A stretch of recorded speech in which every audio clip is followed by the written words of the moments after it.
Welcome back, everybody.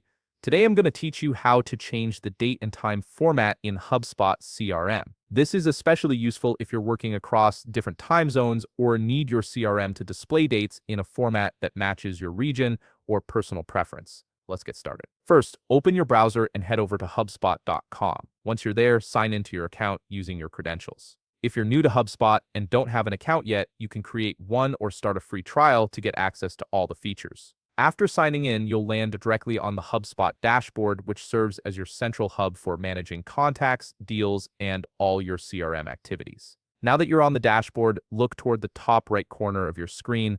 You'll see a gear icon, which is the gateway to all your account settings. Click on the gear icon, and from the drop-down menu, select the option labeled Settings. This will take you into the configuration area where you can customize various aspects of your HubSpot account. Once you're in the settings menu, you'll notice a tab on the left side labeled Your Preferences. This section contains all the personalized settings for your account. Under Your Preferences, look for the option named General and click on it. This is where you can adjust fundamental settings like language, date format, and time zone preferences that affect how information is displayed throughout your CRM. After clicking on General, scroll down through the page until you see the time zone setting and display format options. Here's where you can make the actual changes. You'll see a drop-down menu or selection options that allow you to choose your preferred date and time format. Whether you prefer the month-day-year format, day-month-year format, or a 12-hour versus 24-hour time display, you can select the option that works best for you. Once you've made your selection, don't forget to click the Save button located at the bottom left of your screen.